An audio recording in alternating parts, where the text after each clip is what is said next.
Hello, everybody, and welcome to this DreamWakers Daily Conversation. My name is Erin, and I am so excited today to be joined by Eb Jones. She's a content and influencer strategy lead for the NBA.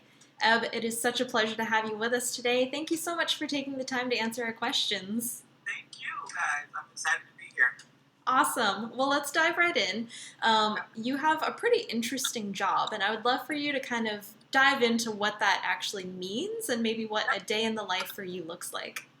Sure. I am like the head of content for the WNBA, and I also run all our influencer marketing and our influencer strategies. So my day to day is basically as soon as I get up, living on social media, seeing if there's anything that happened with any of our players overnight that we should be amplifying on Twitter, Instagram, Facebook, YouTube, etc. Also, making sure I check in with our social media manager and our community managers to make sure they have the plan for the day, what time we're supposed to be posting what, making sure overnight, like nothing came down the pipe that wasn't originally planned for the day. Because we usually do our content calendars at the beginning of the month. That's like a overview of everything we're expecting. That's like big, long productions that we've been working on for a while that are premiering. And then every week we have a weekly schedule that goes in like specific copy, the actual video link, so that if the main social media manager isn't working, like on the weekend, the backup person would know exactly what we're supposed to be posting on that day, what time, what social media platforms. And then a ton of meetings about planning. It's like me meeting with my boss with marketing meetings because content is part of the marketing team at the WNBA. It's different at different companies, but at the content runs under marketing. So it's checking in with her, especially now in COVID. It's like a billion Zoom meetings and a billion WebEx meetings. But we do daily check-ins to just make sure everybody's good, just wellness-wise, and then making sure everybody's hitting targets. Right now, it's a little bit of a weird period because our season was supposed to tip off on May 15th, but because of COVID, it hasn't. So right now, my day isn't as busy as it would be if we were actually in season, but still working around like how we can keep our fans engaged until we figure out how our season is going to turn out. It's just as busy because you don't want to go dark. You still want fans to be excited about what would have been our season, and still building like a player first platform and making sure they get to know our players better. And now actually having more access to our players because they aren't doing a million things. They're sitting at home. So coming up with creative things that we can have them do content wise in their house with their families. Being conscious of, while also being fun, but also being conscious of everything that's going on. Like we don't want to be mute, but we still want to be an escape for people, like anything in sports or entertainment is. So that's basically in a nutshell. It's a million more things, but in a nutshell, that's what my day to day looks like. Wow, it sounds like a lot and a lot of organization on your part. I know that you got a master's degree in music business, actually, so I'm really curious to kind of hear more about your career journey. Like, how did you end up at the WNBA? Were you experimenting with different fields? I'd love to just hear more. Yeah, so this is such a long. I'll try to keep it short, but my passion has always been music. Ever since I was younger, it was music. It was always music and production. So when I was younger, I was like, I'm gonna be like the female Spike Lee, female Hype Williams. I was like, I'm gonna do music videos, do music documentaries. Like I'm in here. So yeah, I've always been a music junkie. But I always loved sports. Like I played track growing up. I played volleyball growing up. Big, huge football fan. Like go Cowboys. So I've always been around sports. I have a big like sports family. Like we all ran track. We all like my grandmother had season tickets to the Buffalo Bills growing up. So it was never in our house ever just like a men's thing. Like my grandmother was probably a bigger football fan than my grandfather. So it was always around, always big sports fan, but music was just my passion. So in undergrad, so I applied to NYU for undergrad and did not get in. So I basically had a vendetta with them. Like I'm smart enough to get your school, so it literally was the only grad school I applied to. But at the time, I was working in radio. Loved radio. I was on-air personality and assistant to the music director. And being the assistant to the music director opened me up to more of the business side of music, because I was like, if I ever do this, I want to be like an A&R, so like a person in the studio and like helping pick out songwriters, like that part of the music. But learning more about the business side from doing radio is what kind of got me like interested more in A&R and marketing and how that journey is to the album coming out. So I said, I was moving to New York anyway. I went to school, undergrad in North Carolina, originally from New York, but I was going back anyway. So I said, well, let me apply to one grad school. If I don't get in, like, whatever, because I'm going back to New York to work in the music industry anyway. So, like, either I'll be back for school or I'll be back working. And ended up, the one school I applied to got in. So, so got my master's in music business. But it was a crazy time, because it was, like, right when Napster blew up, and they were like, no jobs in the music industry. Like, I was like, what am I doing? Paying $1 million to not have a job? Like, so at the time, because of course my undergrad is in broadcast production, I was actually a PA in the MTV hemisphere. So it was everything from working on making the bands to working on 106 & Park. So I was all in that whole Viacom building. So still in music while I was in grad school. But I ended up getting looked, because I was an inside floater. That's where you work in different departments for 3 months to like learn your niche and where you want to be. And when I ended that program, I was supposed to get a job as a talent producer at VH1, and ended up not getting the job. They gave it to some dude that was like had no experience. That was like the CEO's like nephew or some crap. And there was this new division of ESPN opening up, and I had a friend I went to college with that worked in HR, and he reached out and he was like, "Man, this is new division at ESPN. It's ESPN Mobile. They need production people. So I'm going to recommend you." I was like, no. I was like, I'm at Viacom. Like, I'm in music, like where I want to be. I was like, I don't want to work in sports. I don't want to work at ESPN. He's like, no, Ev, it's a dope team. It's brand new. It's something. He was like, just come meet with them. So, and mind you, I'm sitting there waiting to get that promotion to VH1 job when I finish my little circuit. So I was like, no, I'm in the building I need to be in, right? And went on the interview, loved the people I met with, but still was like, I don't want to work in sports. Like, this is cool. It was like third screen, like it was like right when people were like just starting to watch video on their cell phones. So it was like, I was like, it's cool, like it's new, it's innovative, but no, because I was always like the digital ahead of the game when it was coming to like computers and digital. I was always like that quirky person that wanted to be up on technology. So I was intrigued, but not enough. But then when I found out I didn't get that job, I got offered the job at HBO, turned it down. I was like, no, I am like a couple months from getting the job. And found out a couple months later that I was not going to get the job when I finished the rotation. So I called ESPN back and was like, is the position still available? And I was like, yes, they want you. So and they were offering to pay part of my grad school. MTV was not, because I wasn't a permanent employee. I was a freelancer. So I was like, well, hell, like, I'm going over here, whether I want to do it or not. It's a good check with benefits, and they paying for part of school. So it literally was just, I don't believe in like luck. It was literally like fate that brought me there. And it was the best 3 years of my career. I learned so much about myself. I grew so much. And it really taught me I could do both. Like, so from that point on, I made it my mission to work both in music and sports, even though music's always going to be my first love and my first heart. Sports was a great alternative. And I'm glad I did it, because I did that for 3 years, and I went back to music for a decade. And in the last couple of years, when it comes to creativity and music marketing campaigns, it's been down the drain. Like, there's little creativity. Like, now people drop albums without any promotion, like surprise albums. So it's like, what am I doing as a marketer, as a digital person, to help build hype about something if the leeway is weak, like the single drops and then the album drops? So me being the creative person I am, I just felt like the music industry wasn't stimulating me as much anymore when it came to marketing. And I saw this opportunity. I had worked with the WNBA years ago on a digital campaign for Skylar Diggins. So this is a permanent position, a new position. They have never had a person dedicated solely to like strategy and growing the lifestyle aspect of the W players, like, and really showing them as humans, not just basketball players, like showing them as full women. So I just felt like it was a fun opportunity that I could really have a good time and actually make an impact And yeah, so here I am. Like I've been there a year and a half now, and we're up on video views. We're up across like positive sentiment. The players love all the new content that we're doing that actually shows them and their families and what their interests are. It's like basketball. So it's been extremely rewarding being there and helping grow this brand the last year and a half. That's awesome. What a really, really cool journey that you've been on.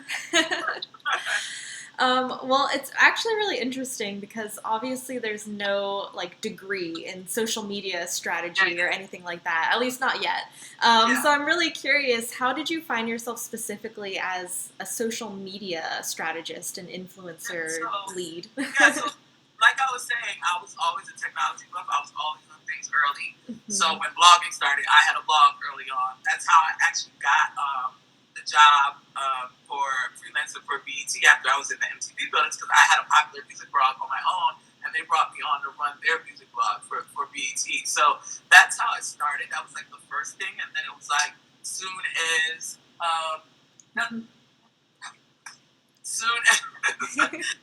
sorry about that.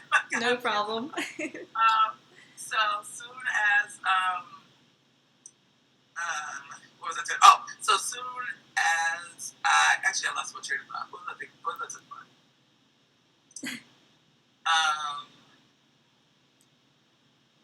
So soon as I anything became new. So I was like one of the first people on Twitter, like seeing what this new thing is. I'm always like being like that guinea pig dev person when there's like new apps to try and stuff like that, to just see how it can be useful.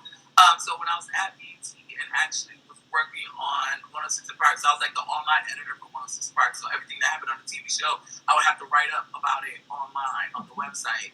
And once social media started and it was being used as a marketing tool, it literally was like, oh, and since you write about this, then you got to run our Twitter too. Like, and that was like the first thing. It was like not even a social media manager, not even a job yet. It was like, so you have this, so you need to manage that, but in all the pages that you manage. So that's how it started. It literally was like an editor's job at that point when social media first came about. Whatever the editor did, you had to also edit social media. And then after that, then I started looking at analytics and like, okay, why is this working? Why is people are attracted to this? And just the data nerd in me, that heightened my interest in wanting to learn more and figuring out analytics and figuring out data and figuring out strategy behind social media. Yeah, so it was never, and then just because I am like a production person, a creative person, I always wanted to do both. Like I've been offered jobs that were just like content strategy, like they've seen what I've done and they're like, just come in and tell us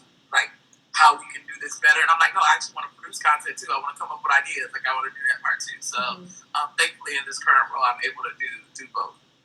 Wow, so you're really like a pioneer almost with social media. That's awesome. I'm not the only one though. Like it was literally everybody that was in the industry at that time that was writers or editors had to learn how to do both. So it's just what separates some from others is ones that actually like believed in it and honed it and looked at how it can be effective and impactful.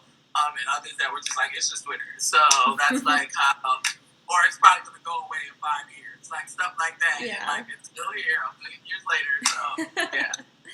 That's awesome. I'm hoping you could tell us maybe what are some of the skills or traits that you think people need to have in order to be successful in a career like yours. You definitely have to be creative. You have to be willing to take chances and be willing to think outside the box, because social media is so oversaturated. There's so much content. Like, so what are you creating? What are you doing that is going to attract your audience? What are you doing that's going to pull them into your Twitter sphere and get them from whatever they're normally looking at for a couple seconds? So that's one thing. Another thing is you have to be very flexible and able to pivot quickly, because social media is like this. Like it's going all day long, all night long. Like so you can't be one that gets flustered easy, because if you do, it's not good for you. Things are literally changing every second of every minute, and things that you thought were planned for the day could completely be turned upside down. So being flexible, being able to be very on your feet and positive, I feel like are great characteristics for this job. Awesome.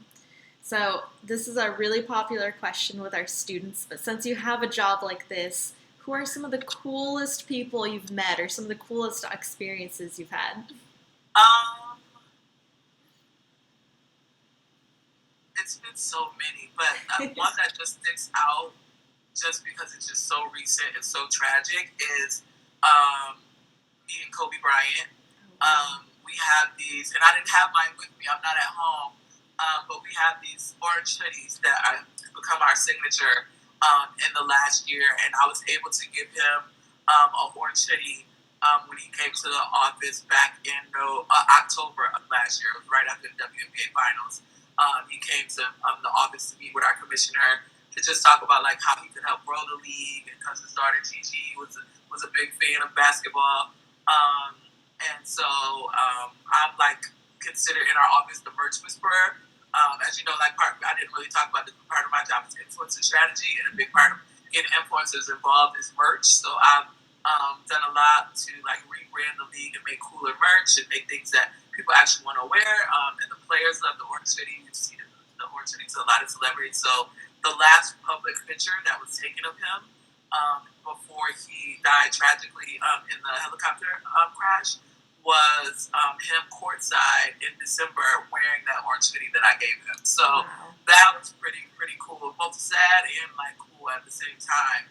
But he was such an advocate for the women's league and the women's basketball in general. So it's really sad and bittersweet that he isn't still here to like keep that truck going. But I always say I hope that like he was just on the tip of the iceberg of doing something great, and anybody that believed in him and what he stood for will keep that journey going on his behalf. So I know we're still in a good place, even though he isn't here to like speed it faster and help the journey along.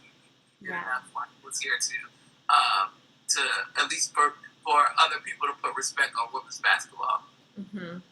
That's a really beautiful story. Thank you so much for sharing. I'd love to pivot a little bit because we hear a lot from our students, our teachers, and even adults that are part of our community that one of the hardest skills is networking. So I'm wondering if you have any tips about like how people can put themselves out there and connect with other people. I would just say be yourself. Like everybody has a light, so tap into that. Don't come off as a salesperson or that you're pitching. That's one thing that like annoys most people when they're out, because most people don't like, especially in this world in the entertainment industry, people are out and about, but it's not necessarily a networking event. So you're just out at a regular social event or a concert or anything, and just seize those moments, but don't make it like a pitch, like you're trying to sell yourself. Like have a natural connection with people. That's what's more lasting than you coming like, oh, I brought my resume, like I've done this. If you can make casual conversation that makes your light shine is the best. Like that's been majority of this is like when I've gotten offered a job or when I consulted for a long time, it wasn't like in-house at a company, and that was because of the relationships I had that I was able to do that. That people would think like, oh, I remember I had that conversation with Eb. Let me see if she's available for blah blah blah blah. So organic connections is always key. And just be confident in your abilities. Like if you don't believe it, how are you going to get somebody else to believe it? So make sure you have a confidence about you. And I know that's hard for some people because some people are extremely shy. And I'm not, like I talk about many. So I've never had that problem. But even being shy can be endearing. So own that, like whatever it is about you that is your light, own that and use that to your advantage. That's awesome advice. Thanks so much for that. We have another student question because our students are frequently warned about social media. Their teachers and their parents are telling them, like, don't post too much. It might come back to bite you. So I'm actually wondering about your perspective. Like, should students be careful about what they're posting? Is there a good way that they could be using social media right now? I would just love to hear your thoughts. Yeah, so my perspective is completely different. I'm not the mom social media person that's scared. Working in social media, a lot of how you get jobs is how creative you are on your own personal social media and what you put out there. So I would say be true to you.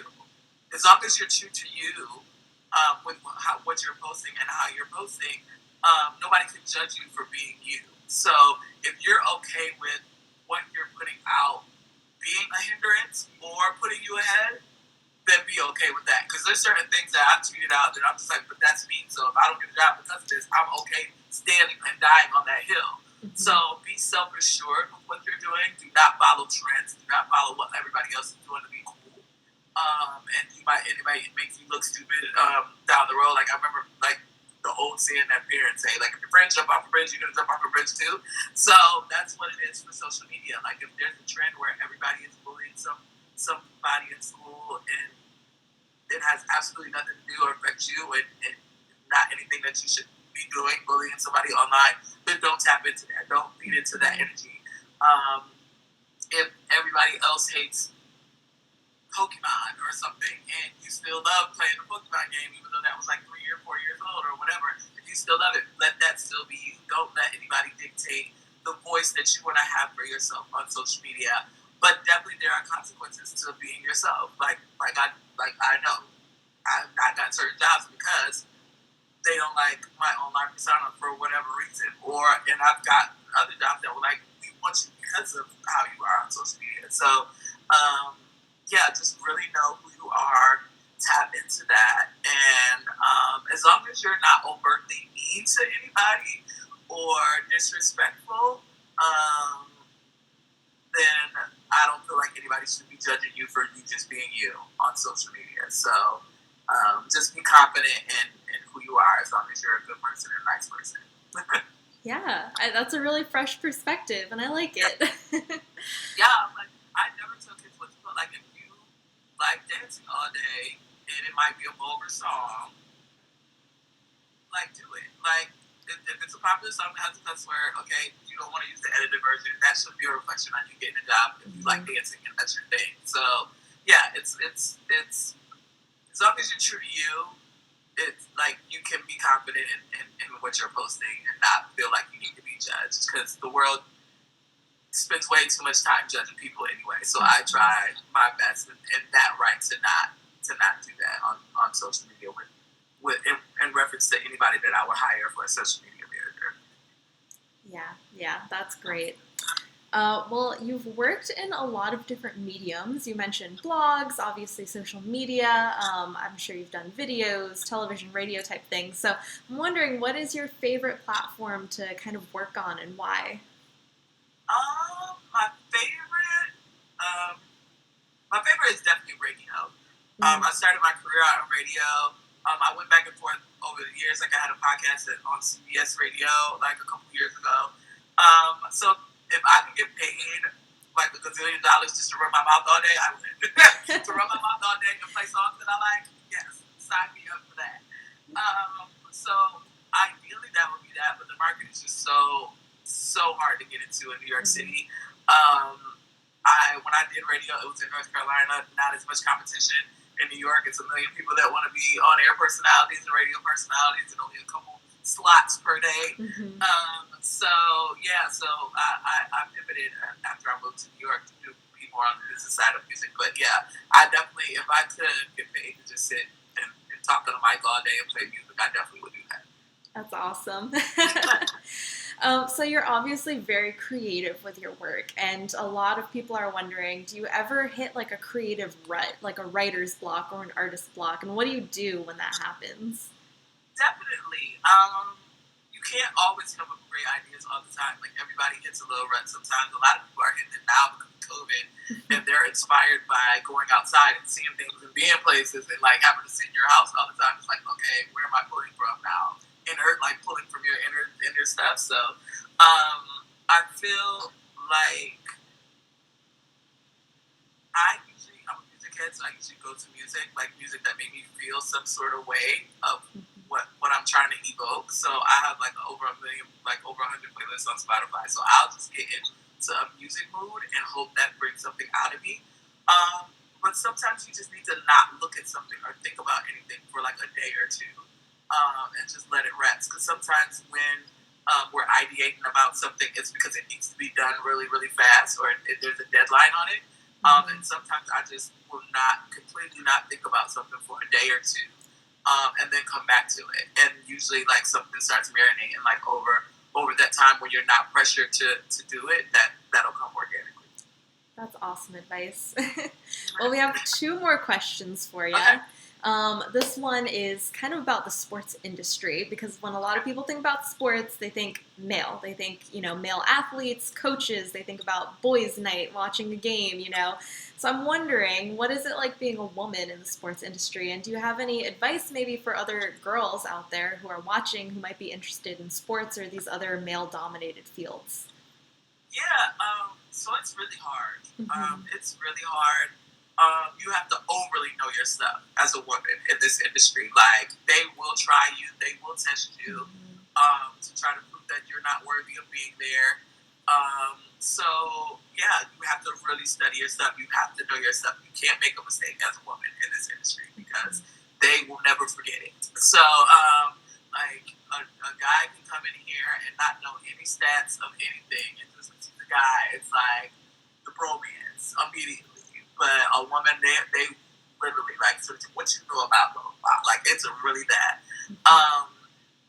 But at the same time, it's rewarding to be able to, like, as a woman, to be like, because you know your stuff, like, when they pop up, you're like, oh, and, like, so it's a good gut check for you when you know your stuff. So, because it only lasts, like, it's like hazing when you're like a rookie in anything. It's like, they just test you for a little while, and then they're like, oh, can't mess with her, like, she knows this stuff. So you go about your business and you could advance. But initially getting in, you're going to get tested a lot.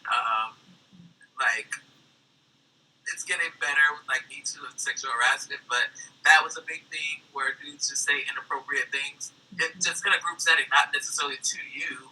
It's just people, like, you would never say that in a room with a woman. But it's such a boys' club that you often aren't acknowledged, like, as certain things. So way better now than it was years ago when I first started. Because men are a lot more conscious about things now. But yeah, it's still a grind. It's an everyday grind. Like, you can't ever make a mistake or let up. So that's a little bit unfortunate. I don't really have that as much in my role because it's for the WNBA. So part of my job is to gut check everybody. Like, the women are just as focused as the men. So, but my circle of people I have to work with around it isn't that. But outside of us, like, us convincing the public, like, you need to be paying attention to the WNBA. Like, we have our coaches, like the NBA has their goats of people that have high point averages and are breaking records and making the Hall of Fame and stuff like that. So yeah, it's hard. So any advice I would give is, yeah, just know your stuff, be confident, come in the room like you're supposed to be there, be fearless, and you'll be fine with all that stuff. Yeah, that's great advice. And, it's really nice to hear that things are getting better, having women like you and hopefully inspiring more young women. It can only go up from here, right? Yes. All right. Well, we have one more question for you. It's kind of about this whole week in general. We've themed it about sports and careers in sports, and obviously because they're really cool, for one thing, but also because it's the end of the school year and students are celebrating a really big win right now. They're finishing up something that's been really challenging, this virtual learning that they've been doing. So I would love to hear from you. One, what is the best favorite way to celebrate a win for you? And two, do you have any advice for these students as they wrap up the school year and they go into the summer? Well, I'm over 21, so the way I celebrate a win is completely different than what you guys do. But when I celebrate a win, I just hang out with my friends. Like, I have a lot of friends that work in a lot of great different energies. Our girl group, we have our brunches, and we pat each other on the back. We big each other up, especially on social media. We're reposting, resharing our friends' stuff and our friends' accomplishments. So that's one thing. Make sure you share your friends' stuff. Like, if your friend is a rapper, an artist, into anything, make make sure you're the first person that's showing it, because there's always these memes going around that like strangers always will support you before the people that you know. So if you really believe in your friends and what they're doing, it takes nothing to share what they're working on or what they accomplished. So that's how we really win. And then the second question, how I celebrate a win, and what was the second question? What advice would you give to the students as they finish up the year? So I would give, the advice I would give is just be true to you. Do not be swayed by that. And I know it's a million different things, especially with social media in the social media area, that are trying to convince you should be something else other than yourself. But own who you are, because there's somebody out there that is encouraged by whatever it is that you are, and you're giving them the strength to be like that same person. Like it seems like there's nobody else out there like you, but there definitely is. So stand in your truth, be confident in that, and just be gracious and nice. Be kind to people, and good things will happen. Amazing advice. Thank you so much. And unfortunately, that's all the time we have for today. But Eb, I just wanted to say thank you for taking the time to answer all of our students' questions and to give them such awesome stories and advice. It was really great conversation today. No problem. Thank you for having me. Absolutely. For everyone there watching, we will be streaming all of these videos on our Facebook Live at 1 p.m. Eastern Time. And if you ever miss one, we post them on our Facebook page and also our YouTube. So you can always go back and watch any of the ones you've missed. Unfortunately, that's all we've got for today, but I hope everyone out there has an awesome rest of your day. We'll see you next time. Bye.